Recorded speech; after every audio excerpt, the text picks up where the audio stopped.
চতুৰ্থ বৃহত্তম অৰ্থনীতিৰ দেশ ভাৰতবৰ্ষৰ প্ৰধানমন্ত্ৰীয়ে যেতিয়া ক'ব আপোনালোকক যে মিঠাতেল আপোনালোকে কমকৈ খাব, গাড়ীৰ ইন্ধন আপোনালোকে কমকৈ পুৰিব, তেতিয়াই অৰ্থনীতিৰ ফোপোলা স্বৰূপটো উদঙাই যায় মানুহৰ সন্মুখত। আৰু চৰকাৰখনে অত্যাৱশ্যকীয় সামগ্ৰীৰ মূল্যবৃদ্ধিৰ ক্ষেত্ৰত ৰোধৰ ক্ষেত্ৰত কোনো ধৰণৰ ব্যৱস্থা, বাস্তৱসন্মত ব্যৱস্থা গ্ৰহণ কৰিব পৰা নাই। ইন্ধনজাত সামগ্ৰীৰ আকাশলংঘী মূল্যবৃদ্ধি, জীৱনদায়িনী ঔষধৰ আকাশলংঘী মূল্যবৃদ্ধি, মানুহ আখৰলৈ যাব পৰা নাই, মূল্যবৃদ্ধি হৈছে, চাউলত মূল্যবৃদ্ধি, চেনিত মূল্যবৃদ্ধি, দাইলত মূল্যবৃদ্ধি, সকলোতে মূল্যবৃদ্ধি হৈছে। মূল্যবৃদ্ধিয়ে জনসাধাৰণক কোঙা কৰিছে। এই যি সময়ত 5খন ৰাজ্যৰ নিৰ্বাচন চলি আছিল, সেই সময়ত বিভিন্ন ৰাজনৈতিক দলে বিজেপিকে ধৰি যিসকলে চৰকাৰ কৰিছে তেওঁলোকৰ ৰেলীত গাড়ীৰ পয়োভৰ দেখি আমি হতচকিত হৈছোঁ। 100, 150, 200 গাড়ীলৈকে তেওঁলোকৰ অনুষ্ঠানলৈ গৈছে ৰেলীসমূহত। ৰেলী থকাৰ সময়তে দ্য ষ্ট্ৰেইট অফ হৰমুজ বন্ধ আছিল।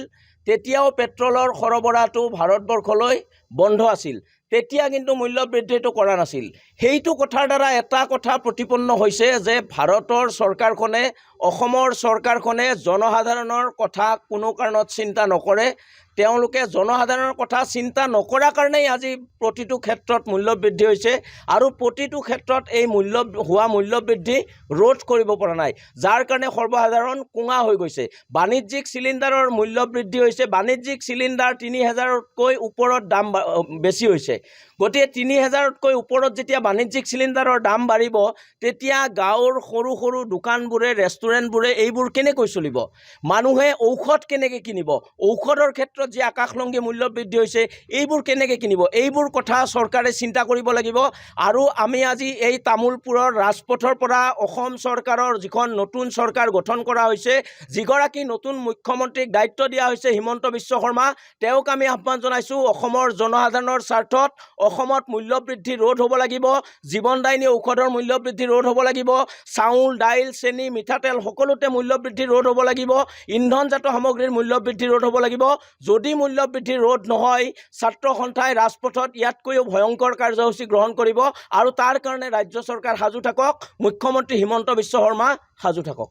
অসম ছাত্ৰ সন্থাৰ আহ্বান মৰ্মে আমি তামোলপুৰ জিলা ছাত্ৰ সন্থাই তামোলপুৰ মাজমজিয়াত আমি এটা বিক্ষোভ কাৰ্যসূচী হাতত লৈছোঁ। আৰু বিক্ষোভ কাৰ্যসূচীৰ তৰফৰ পৰা আমি অসম চৰকাৰ তথা অসম কেন্দ্ৰীয় চৰকাৰক আমি ক'ব বিচাৰিছোঁ যে অত্যাৱশ্যকীয় সামগ্ৰীসমূহৰ যি মূল্যবৃদ্ধি হৈছে, অভাৱনীয় হাৰত এই মূল্যবৃদ্ধি ৰোধ কৰিব লাগিব। আৰু তাৰ লগে লগে আমি এটা অসম চৰকাৰৰ প্ৰশ্ন উত্থাপন কৰিছোঁ কেন্দ্ৰীয় চৰকাৰক যে 5 ৰাজ্যত নিৰ্বাচন হৈ থকাতে যেতিয়া মূল্যবৃদ্ধি হোৱা নাছিলে, যে তাৰ ইলেকশ্যনৰ ৰিজাল্টৰ পিছত অসম চৰকাৰ বনোৱাৰ পিছত মূল্যবৃদ্ধি অত্যাধিক হাৰত বৃদ্ধি হ'ল। এইটো এটা কেনেকুৱা ধৰণৰ কথা?